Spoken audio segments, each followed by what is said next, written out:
नमस्कार दोस्तों, हमारे यूट्यूब चैनल में आपका स्वागत है। आज हम देखेंगे कॉस्ट शीट किस प्रकार से बनाई जाती है। आप इसका स्क्रीनशॉट भी ले सकते हो अगर आपको क्वेश्चन समझना हो तो पूरी तरीके से। तो हम देखते हैं किस प्रकार से इसे सॉल्व किया जाता है। क्वेश्चन में क्या दिया है, a factory production a standard product, the following information is given to you from which you required to prepare a cost sheet for year January 2016। तो जनवरी 2016 के लिए हमें कॉस्ट शीट तैयार करना है कंपनी का। जो पर्टिकुलर्स का एक कॉलम दिया है उसमें रॉ मटेरियल्स और एक अमाउंट का कॉलम दिया है। तो ये एंट्रीज दिया है, direct wages, other direct expenses. तो ये एंट्री को कॉस्ट शीट में हम किस प्रकार से सॉल्यूशन में निकालेंगे। और नीचे में दिया गया है प्रॉब्लम में देख सकते हो आप, find the selling price per unit when the profit earned is at 20% on selling price. तो ये जो प्रॉब्लम्स है हमें पर यूनिट में निकालना होगा, क्योंकि यहाँ पर हमें दिया गया है, देखो क्वेश्चन में, कि unit produce and sold during the month 10,000।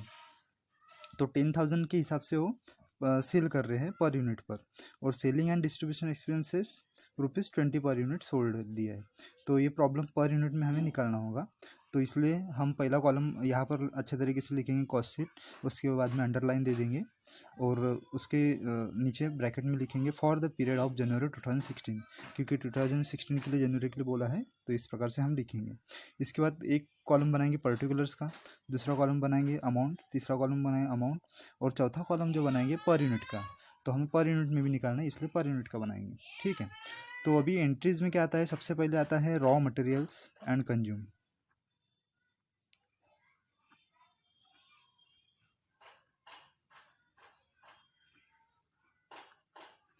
कितना दिया गया है, 2,91,000। ठीक है, डाल दिया हमने एंट्री, ये हो गया। तो आप जैसी एंट्री होती है टिक करते चलो राइट बाय राइट। ठीक है, रॉ मटेरियल कंज्यूम 2,91,000। इसके बाद आएगा डायरेक्ट एक्सपेंसेस, जो कि इसमें ही ऐड होता है, डायरेक्ट वेजेस। ये कितना दिया गया है, 1,29,000। ठीक है, फिर इसके बाद क्या दिया है, डायरेक्ट वेजेस हो गया, राइट कर दिया। इसके बाद अदर डायरेक्ट एक्सपेंसेस, ये भी इसके अंदर में ही आएगा, इसको प्लस करेंगे हम, अदर डायरेक्ट एक्सपेंसेस, जो कि कितना दिया गया है, 81,000।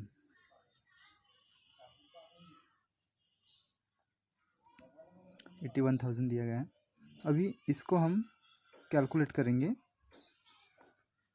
और ये निकल जाएगा हमारा प्राइम कॉस्ट। ध्यान में रखिएगा कॉस्ट शीट का जो एंट्रीज होती है या प्रोफार्मा होता है, इस प्रकार से होता है। तो इसी प्रकार से हमें कॉस्ट शीट तैयार करना है। ठीक है, तो हम अभी इसका कैलकुलेशन लगाएंगे। 2,91,000 plus 1,29,000 plus 81,000 is equal to 5,01,000। तो हम सेकंड कॉलम में इसका जो टोटल ऐड होगा, तो हम सेकंड कॉलम में लिखेंगे कितना होता है, 5,01,000। ठीक है, अभी इसको देखिए दोस्तों, सबसे मेन बात, अभी जो 5,01,000 इसका अगर पर यूनिट में लिखना हो तो हम किस प्रकार से पर यूनिट निकालेंगे। तो 5,01,000 आ गया प्राइम कॉस्ट। अभी इसको पर यूनिट में लिखना हो तो प्रॉब्लम में दिया गया है unit produce and sold during the month 10,000। तो जो भी अगर प्रॉब्लम में यहाँ 10,000 या 20,000 भी हो सकता है, या 15,000 हो सकता है, या 50,000 60,000 जो भी हो, यह अमाउंट दी गई रहती है। तो आपको इसके ऊपर से पर यूनिट निकालना होगा। जो भी यहाँ दिया होगा unit produce and sold during the month, यानी यूनिट प्रोड्यूस एंड सोल्ड कौन से कितने अमाउंट से हो रहा है, 10,000 पर यूनिट के हिसाब से। तो हम पर यूनिट अगर निकालना हो तो इसका 5,01,000 डिवाइडेड बाय कितना दिया गया है, 10,000। तो 10,000 करेंगे, इज इक्वल टू कितना आ गया, 50.1। तो 1 के बाद हमें और एक जीरो लगाना होगा। ठीक है, और दोस्तों देखिए यहाँ पर सभी का हमें पर यूनिट निकालना होगा। ठीक है, सभी अमाउंट का। तो 2,91,000 डिवाइडेड बाय 10,000 कितना आता है 29.10। उसी प्रकार से 1,29,000 डिवाइड बाई 10,000, उसका पर यूनिट कितना आता है 12.90। उसी प्रकार से 81,000 divide by 10,000 is equal to कितना आता है 8.10। तो यहाँ पर देखिएगा, अगर इसका टोटल पर यूनिट का टोटल अगर देखे जाएंगे तो दोस्तों अभी 5.50.10 ये पर यूनिट आ गया टोटल। तो ये हमारा हो गया प्राइम कॉस्ट। ठीक है, प्राइम कॉस्ट हो गया। अभी इसके बाद आता है फैक्ट्री ओवरहेड। ठीक है, फैक्ट्री ओवरहेड अंडरलाइन कर देने का इस प्रकार से। तो फैक्ट्री ओवरहेड में कितना दिया है हमारा, फैक्ट्री ओवरहेड को हम टिक करेंगे 80% ऑफ डायरेक्ट वेजेस। यहाँ पर लिखेंगे 80% ऑफ डायरेक्ट वेजेस। तो डायरेक्ट वेजेस हमारा कितना है 1,29,000। 1,29,000 इंटू 80% कितना आ जाता है 1,03,200। ठीक है, 1,03,200। और इसका पर यूनिट कितना आएगा डिवाइड बाय 10,000, पर यूनिट आता है 10.32। ठीक है, तो ये हो गया फैक्ट्री ओवरहेड का एंट्रीज। तो इसका हम टोटल निकालेंगे। टोटल हमें इस प्रकार से निकालना होगा 5,01,000 प्लस 1,03,200 इज इक्वल टू 6,04,200 और इसका यूनिट, अभी यूनिट निकालते तो हमें ज़रूरी नहीं है कि ये प्लस करना ही होगा, हम डायरेक्ट भी निकाल सकते हैं। 6,400 divided by 10,000 is equal to 60.42। Okay, तो ये हमारा क्या निकल जाता है वर्क कॉस्ट। वर्क कॉस्ट, इसको हम वर्क कॉस्ट कहते हैं। ठीक है, अभी फिर इसके बाद दोस्तों हम एंट्रीज करेंगे। इसके बाद आता है office overhead. Office overhead, office overhead क्या बोल रहा है 10,000 ऑफ वर्क कॉस्ट, 10%, सॉरी। तो वर्क कॉस्ट कितना है हमारा 6,04,200। तो इसका हम करेंगे 6,04,200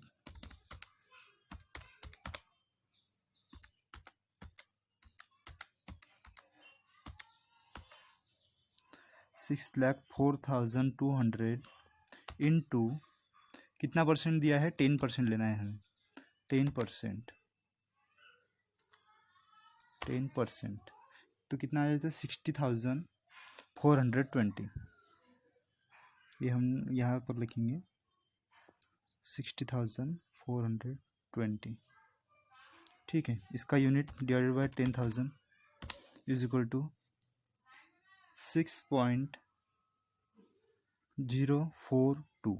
ओके, 6.042। अब ये हो गया 6.042।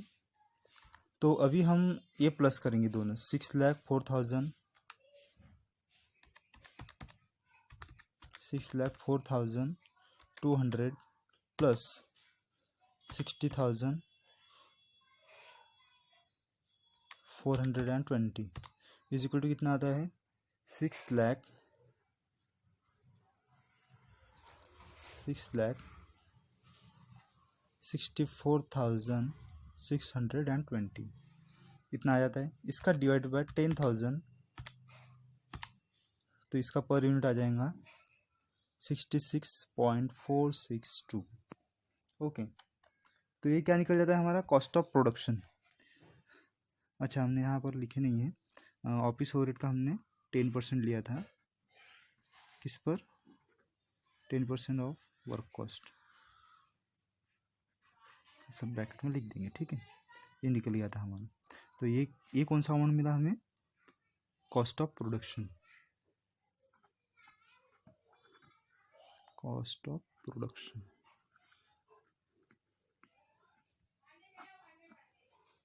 कॉस्ट ऑफ प्रोडक्शन कहेंगे हम इसे, ये हो गया। अभी इसके बाद दोस्तों एक ओवरहेड आता है इसके बाद, जो selling and distribution expenses overhead, जो कि इसी में ऐड होता है, प्लस करेंगे, क्या आता है, सेलिंग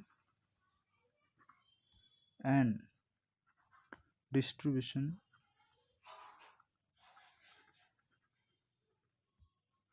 एक्सपेंसेस ओवरहेड,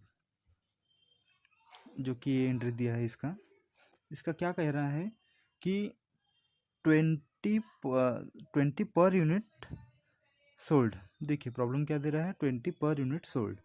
तो हम यहाँ पर ब्रैकेट में यहाँ पर लिखेंगे ₹20 per unit,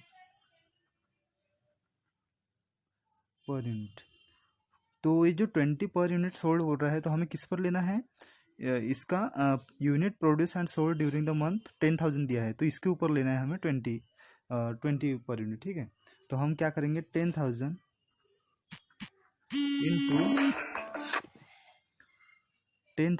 into 20, 10,000 into 20 rupees per unit, इस प्रकार से लिखेंगे। तो इसका कॉस्ट ऑफ सेल निकलता है। फिर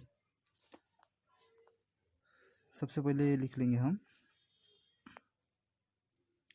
ठीक है। तो हम इसका क्या करेंगे, 20 into 10,000 is equal to 2 lakh, 2 lakh आ जाता है। ठीक है, और इधर इसका यूनिट आ जाएगा डिवाइड बाय 10,000। यूनिट निकालने के लिए हमें 10,000 लेना है दोस्तों। ठीक है, यूनिट आएगा 20.00। ठीक है, और इसका अगर हमें हम इसका प्लस करेंगे, 6,64,620 प्लस 2 लाख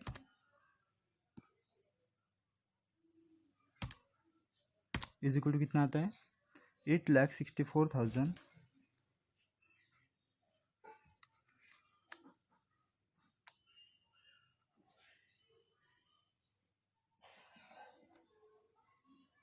620, इसका एडिशन इतना आ जाता है, और उसका unit divide by 10,000 is equal to 86.462। ठीक है, अभी ये हमें क्या मिल गया है, cost of sales, cost of sales. इसे ये जो हमारा निकला, इसे क्या कहेंगे हम, कॉस्ट ऑफ सेल्स। ठीक है, कॉस्ट ऑफ सेल निकल गया। फिर अभी इसके बाद यहाँ पर क्या होता है, प्रॉफिट, जो कि प्रोफार्मा के अनुसार प्रॉफिट होता है, इसके बाद निकलता है, और इसके बाद निकलता है सेल्स। तो भी देखिए प्रॉफिट के बारे में क्या दिया है, find the selling price per unit when the profit earned is 20% on selling price. तो प्रॉफिट कितना होगा, प्रॉफिट होगा 20% ऑन सेलिंग प्राइस, जो कि प्रॉब्लम में दिया गया है, उसी प्रकार से हमें लिखना होगा।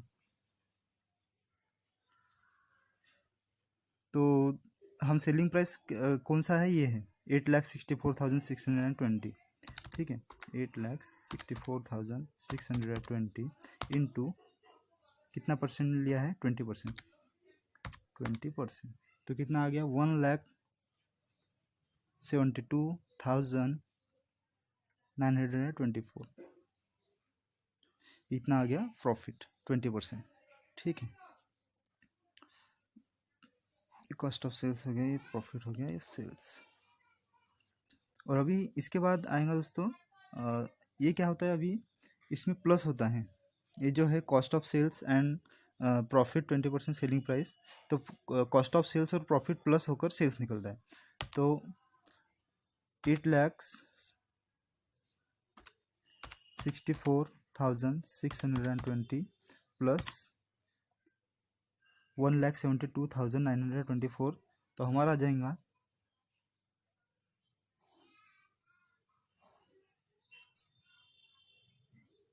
तो हमारा कितना आ जाएगा 10,37,544। ठीक है। और अभी इसका यूनिट निकालना हो तो डिवाइडेड बाय 10,000 जो हमें लेना ही है 103.75। ठीक है। हम लास्ट के 2 डिजिट लिखेंगे, 44 भी है लास्ट में, लेकिन वो नहीं लिखना है, सिर्फ पॉइंट के बाद में 2 डिजिट ही लेना है। ठीक है, या लिख भी सकते हैं, ऐसा कुछ नहीं। ठीक है।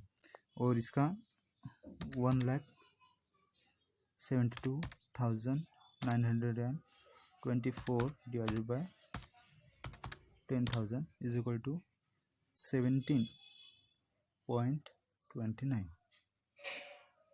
तो इस प्रकार से हमारा सेल्स भी निकल गया दोस्तों। यहाँ पर हम कर देंगे क्लोज। तो इस प्रकार की ये प्रॉब्लम होती है। यहाँ पर हम कॉलम को क्लोज कर देंगे। तो इस प्रकार से कॉस्ट शीट तैयार हो जाती है हमारे दोस्तों। तो आप इसका स्क्रीनशॉट भी अच्छे तरीके से ले सकते हो, आपके पढ़ाई के लिए काम में आएगा बहुत ही। और ये MBA BBA BCom इस प्रकार के एजुकेशन में आपको इस प्रकार से कॉस्ट शीट का प्रॉब्लम पूछता है, तो आप इस प्रकार से सॉल्व कर सकते हो। बहुत ही ईजी है। तो मैं समझता हूँ आपको समझ गया होगा। बहुत ही ईजी वे से है। कैलसी के साथ आप इसे आराम से कर सकते हो। सिर्फ ध्यान में रखना है कि कॉस्ट पर यूनिट कैसा लेना है, जो कि 10,000 पर लेना है। और जो जो प्रॉब्लम में दिया है 10% on work cost, 10% on direct wages, 20% per unit, तो इसी प्रकार से हमें प्रॉब्लम लेना होगा। और इसी प्रकार से हमें लाइन से raw material, direct wages, consume, selling and distribution इसी प्रकार से एंट्री करना होगा दोस्तों। ठीक है दोस्तों, थैंक यू फॉर वॉचिंग।